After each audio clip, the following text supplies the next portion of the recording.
എന്നെ ഒന്ന് നുള്ളിക്കേന്ന്. എന്തിനാടാ? ഞാൻ സ്വപ്നം കാണുകയാണോന്ന് അറിയാനാ.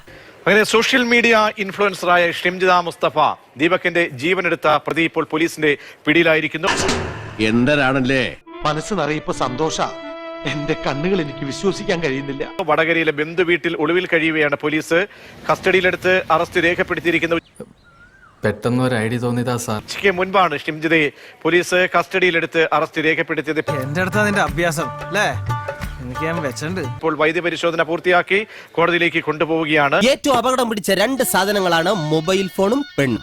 സൂക്ഷിച്ചില്ല എങ്കിൽ രണ്ടിന്റെയും ഡിസ്പ്ലേ അടിച്ചു പോകും. പോലീസ് അതീവ രഹസ്യമായിട്ടാണ് കാര്യങ്ങൾ നീക്കിയത്. സമ്മതിച്ചിരിക്കുന്നു. മിടുക്കൻ.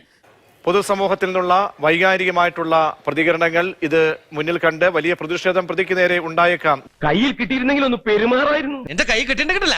എന്നടക്കമുള്ള കാര്യങ്ങൾ മുന്നിൽ കണ്ടുകൊണ്ടാണ് പോലീസ് അതീവ രഹസ്യമായിട്ടുള്ള നീക്കം നടത്തിയത്. നിനക്കിത് വേണം. നീ എന്റെ മുമ്പിൽ കിടന്ന് വിലസിയില്ലേ? എന്തൊക്കെയാ നീ പറഞ്ഞത്? നേരത്തെ മുൻകൂർ ജാമ്യവുമായി ബന്ധപ്പെട്ട് നീക്കങ്ങൾ പ്രതിയുടെ ഭാഗത്തുനിന്നും ഉണ്ടായിരുന്നു. നീ തീർന്നു. പ്രതി സംസ്ഥാനം വിട്ടുവെന്നടക്കമുള്ള അഭ്യൂഹങ്ങൾക്കിടെയാണ് പോലീസിന് പ്രതിയെ പിടികൂടാൻ കഴിഞ്ഞത്. എല്ലാം നിന്റെ വിധിയാണെന്ന് സമാധാനം. മുൻകൂർ ജാമ്യവുമായി മുന്നോട്ട് പോകുന്നതിന് മുൻപേ തന്നെ, അത് കോടതിയിലേക്ക് എത്തുന്നതിന് മുൻപ് തന്നെ പ്രതിയെ പിടികൂടാൻ പോലീസിന് ആയിരിക്കുന്നു. എനിക്കിഷ്ടപ്പെട്ടു. എനിക്കിത് വളരെ ഇഷ്ടപ്പെട്ടു. നിനക്ക് ഇങ്ങനെ തന്നെ വേണം. മാതൃകാപരമായ കഠിനമായ ശിക്ഷ പ്രതിക്ക് വാങ്ങി നൽകണം സമൂഹത്തിൽ. അത് കേട്ടാ മതി.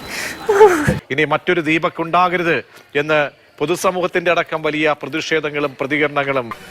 അവന്റെ കച്ചവടം നിർത്തിയാലല്ലാതെ എനിക്ക് മനസ്സമാധാനം ഉണ്ടാവില്ല എന്റെ രമണ. എന്നാ പിന്നെ വരാനുള്ളത് ഏതെങ്കിലും ഓട്ടോ പിടിച്ചു വരും മുമ്പ് ഞാൻ പോട്ടെ.